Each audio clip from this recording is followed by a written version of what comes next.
اگر تم مرد ہو نا تو بیوی پر ظلم کرنا مردانگی نہیں ہے۔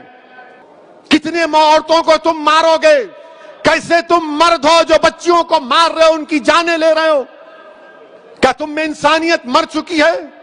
اور ایسے کتنے لوگ ہیں جو اپنی بیویوں پر ظلم کرتے ہیں، تھپڑ مارتے ہیں، جہیز کا مطالبہ کرتے ہیں، حاملہ بیویوں کو ڈھکیلتے ہیں اور باہر نکل کر اپنے آپ کو بڑا فرشتہ کہلاتے ہیں۔ ارے یاد رکھو، تم دنیا کو دھوکہ دے سکتے ہو مگر اللہ کو نہیں دیکھ سکتے۔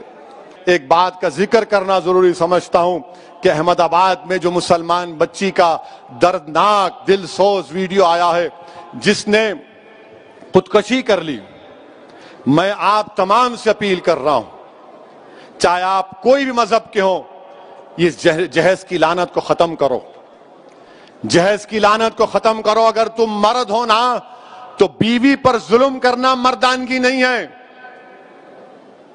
بیوی کو مارنا مردانگی نہیں ہے، بیوی سے پیسوں کا مطالبہ کرنا مردانگی نہیں ہے۔ تم مرد کہلانے کے بھی لائق نہیں ہوگا اگر تم ایسی حرکت کرو گے۔ وہ معصوم بچی پر ظلم کیا گیا، وہ تنگ آ گئی جہیز کی لعنت کی، جہیز کا مطالبے پر، اس آدمی کے مارنے اور پیٹنے پر، اور اس نے اتنا بڑا اقدام کر لیا۔ شرم آنی چاہیے ان گھر والوں کو جنہوں نے ہماری اس بیٹی کو مجبور کیا۔ میں تو اللہ سے دعا کروں گی اللہ تم کو غارت کرے، تم لوگوں کو۔ ہر باپ کی تکلیف تم نہیں سمجھ سکتے۔ اگر کوئی باپ خبر میں جاتا ہے، میں کئی ایسے لوگوں کو جانتا ہوں جو زندگی کی آخری سانسیں لیتے ہیں اور اپنا ہاتھ پکڑ کر دھیمی سی آواز میں کہتے ہیں اسد صاحب بچی کی شادی ہے، انتظام کرا دو، مرنے سے پہلے کچھ ہو جائے۔ کیا ہو رہا ہے ان لوگوں کو؟ کتنے عورتوں کو تم مارو گے؟ کیسے تم مرد ہو جو بچیوں کو مار رہے ہو، ان کی جانیں لے رہے ہو؟ کیا تم میں انسانیت مر چکی ہے؟ اور ایسے کتنے لوگ ہیں جو اپنی بیویوں پر ظلم کرتے ہیں، تھپڑ مارتے ہیں، جہیز کا مطالبہ کرتے ہیں، حاملہ بیویوں کو ڈھکیلتے ہیں اور باہر نکل کر اپنے آپ کو بڑا فرشتہ کہلاتے ہیں۔ ارے یاد رکھو، تم دنیا کو دھوکہ دے سکتے ہو مگر اللہ کو نہیں دیکھ سکتے۔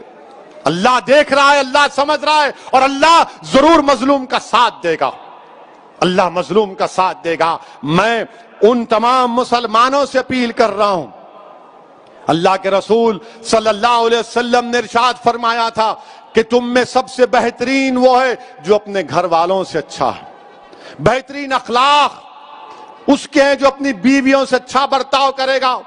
یاد رکھو، اگر تم اپنی بیویوں کو مارو گے تو کل یہی مار کا تم کو حساب حشر کے میدان میں دینا پڑے گا۔ جو مسلمان ہیں بتاؤ، میرے کو ایک مثال دو کہ ہمارے نبی، ہمارے رسول جن کے نام کے خیرات کا صدقہ ہم کھاتے ہیں، کیا انہوں نے کبھی ہماری امت کی ماؤں کو مارا؟ کہ اللہ کے رسول صلی اللہ علیہ وسلم کی مثال دو۔ تم کہتے ہو کہ میں محمد صلی اللہ علیہ وسلم کا امتی ہوں، ارے شرم سے ڈوب مرو۔ تم رسول اللہ کے امتی ہو اور اب بچی کو مارتے ہو، اس بچی سے جہیز کا مطالبہ کرتے ہو۔ ارے اسلام میں جہیز کا مطالبہ کرنا حرام ہے، حرام ہے، حرام ہے۔ تم سور کا گوشت بھی نہیں کھا رہے بلکہ تم حرام کام کر رہے ہو۔